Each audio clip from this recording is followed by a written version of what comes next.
welcome to the Age of Listening channel. I've got a real kind of go do the readings for next month, so I've kind of gone with it. I'm excited to see what is going to come out of them. I hope you had a great month. We're coming up to September now. I'm going to be doing 2 oracle cards, as I always do. One is what do the cards say for the month of September, and then I ask my guide to or my oversoul to give a card in response to that. And then we're going to do love, relationships, general, and finances and career. So let's just get straight onto it then. It's all about setting intention. You know that none of this is specifically for one person, but use this time to meditate, to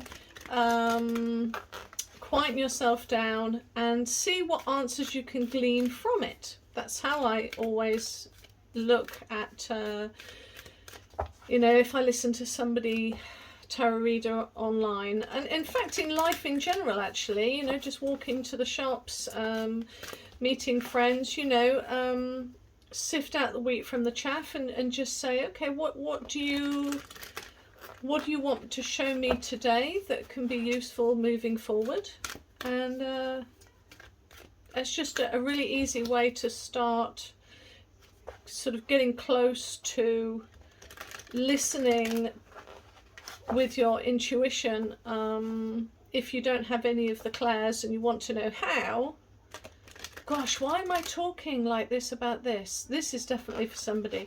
So if you really want to hear from your guide, it all starts with listening to your intuition and actually not thinking about it too much, and just being open to positive things coming into your life. Always be open to positive things. Anyway, right, so we'll pick the first card then. This is, what does this deck want to tell?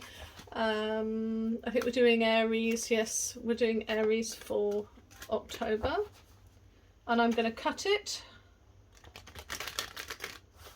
Good spread. And we've got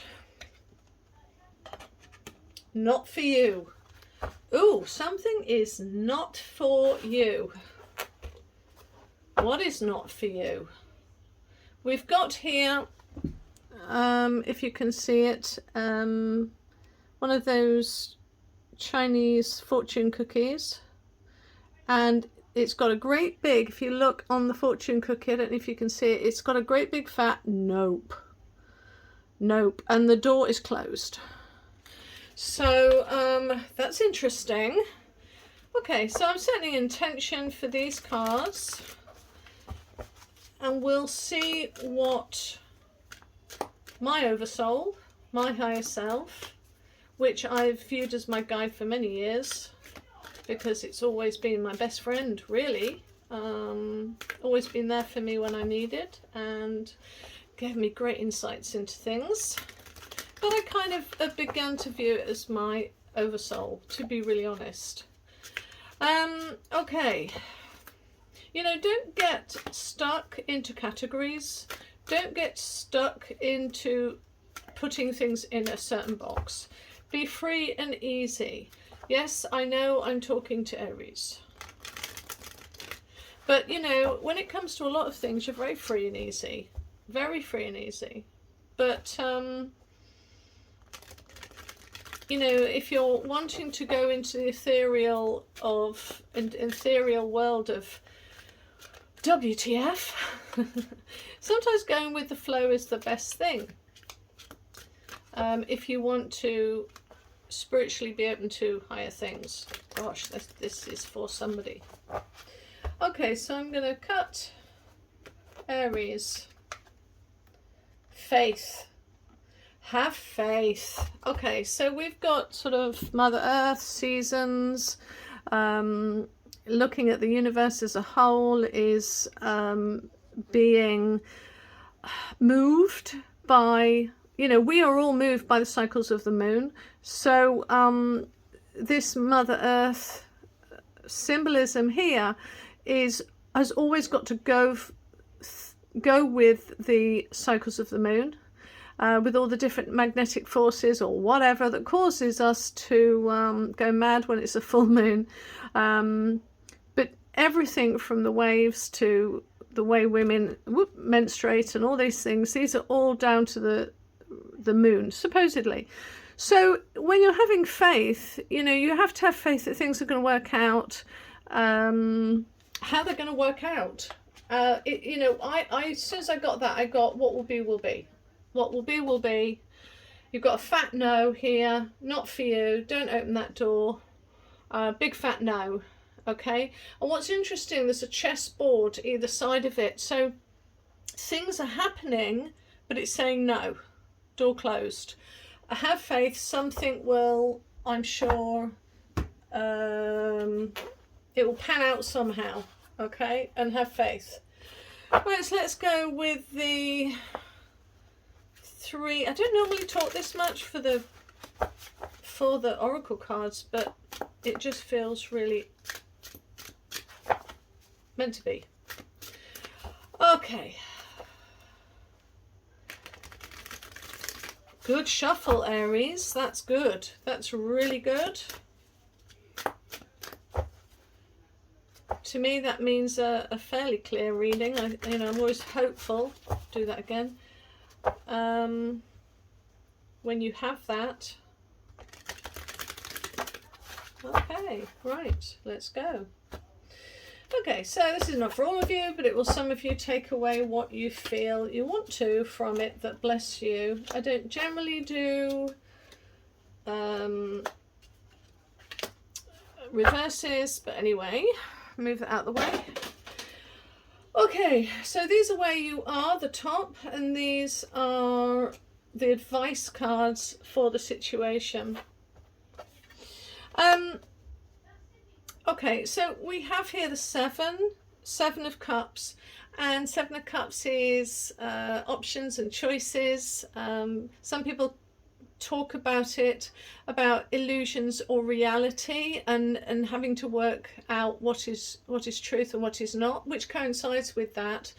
It's also talking about the imagination which produces our reality, so it's very much a manifestational sort of vibe. Sevens to me are always about a teenager. You know, when with all of the sevens, no matter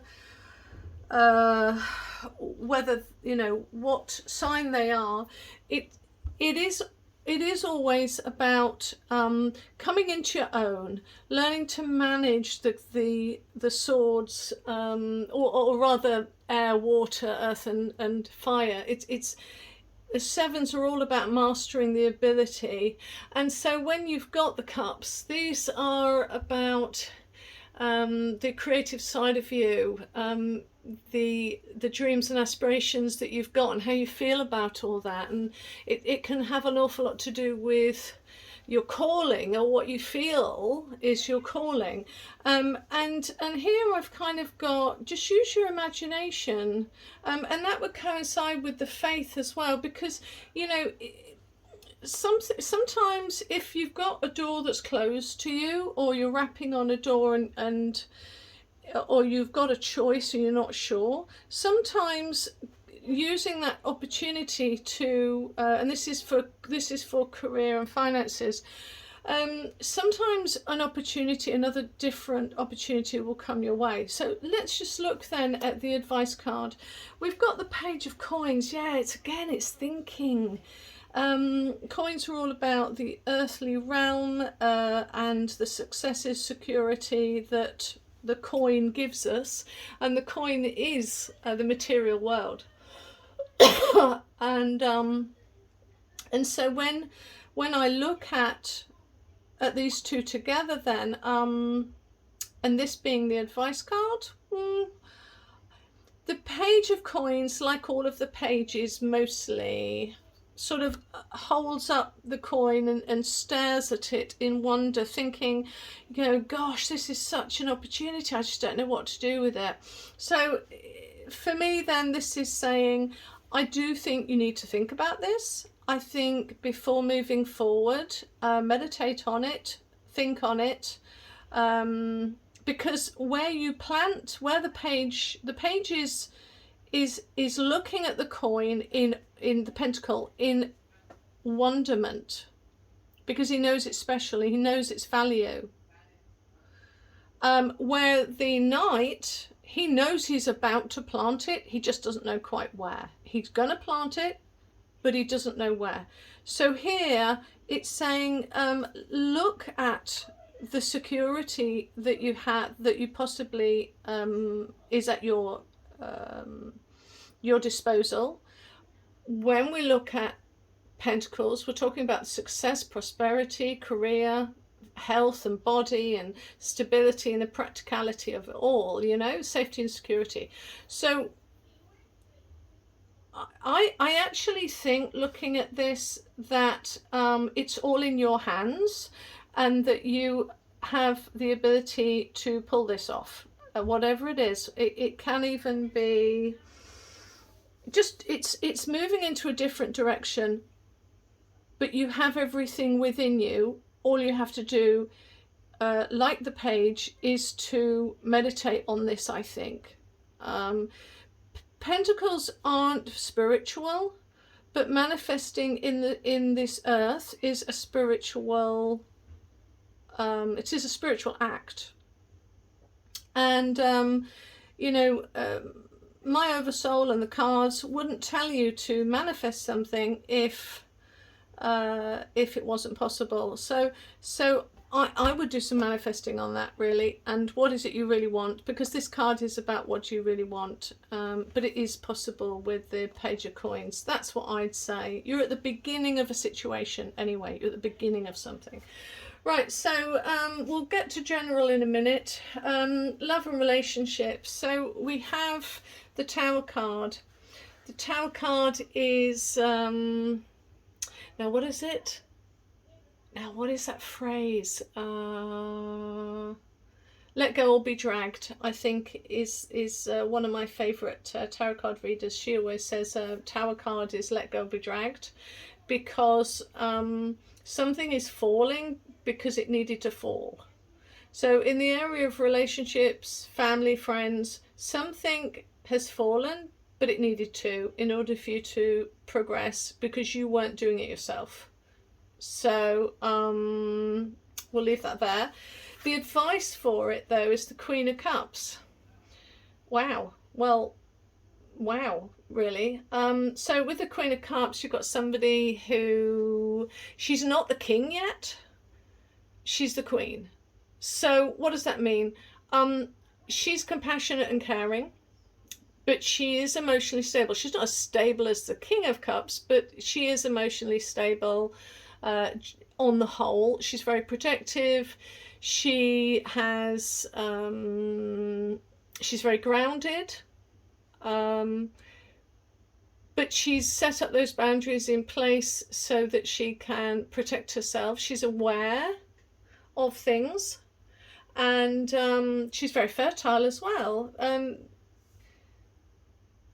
But this isn't her being in her head, but she is able, she has the ability and the strength of her heart, because cups are about the soul, they're about dreams, they're about, she's very intuitive, listening, but she's in control of her emotions. So I kind of, with this, even though she has the abundance and she understands the value of water, and water being about you know, our hopes and dreams, she holds it protectively. So hopefully that makes sense. So in general, then we have the King of Swords. Now, he was upside down, so this could mean, I'm not going to reverse it, but let's talk about the King of Swords and what it is. King of Swords is air. It's all about controlling of the mind. It's being in a neutral space. It's being balanced. But here it's upside down. So, I would say this is coming into, you're coming into, if you're not, I'm going to be positive for you, you're going to come into a place of more balance. And you know, this is about, swords are about intellectual power. They're also about ethic and morals, and possibly something happened here where you kind of, the ground was a bit muddy, but let's be positive here. You will be coming into the King of Swords. Swords is about the conscious mind, a clarity of thought, an awareness of justice and fairness. So holding your truth. Sorry, got hiccups. Holding your truth. So okay, so that is the situation. So probably you will get that clarity of thought once you've finished being, you've come out of this tower moment. Probably that's what kind of comes to my mind. But here we have, and also healing. Queen of Cups is a healing time. Okay, so whatever in the relationships, friendships and family, it's asking you to be the Queen of Cups, and the Queen of Cups definitely licks her wounds. Okay, she's all about working through it and moving on, or moving forward. So we have the Two of Cups, interestingly though. So as a general reading for Aries for September, it's asking you to be the Two of Cups. Now, Two of Cups, we're looking at balance, about making choices, about deciding, you know, who and what do we want in our lives. And if you look at the Two of Cups in the typical Rider-Waite deck, you've got a female there who is who's got a cup, and rather you've got the gentleman here next door to her, and he's already got a cup, but he's about to take the second cup from the female. So then he has two cups. So she is giving him something. She's giving him the choice, and that's how we get that one. Okay, it's almost like that card was meant for males, and if it was, and swap it if you're a female, swap them around, because he has his own sense of abundance, but she is giving him, which is kind of like Isis. She's giving, because she's wearing blue and white, she's giving him now balance. So he has that intuition as well as the abundance, and he's able to now move forward feeling whole. Right? Now, some people disagree on that one, but that's what I get. So be in a place of receiving from your higher self, receiving from others, and instead of being in a poverty mindset, kind of being in a, I'm going to be full. Life is going to, yeah, and you've got faith here. Life is going to be okay. And I've got to be in a place of receivership. All right, okay, Aries, I hope you enjoyed that reading, and I hope to see you soon. Bye.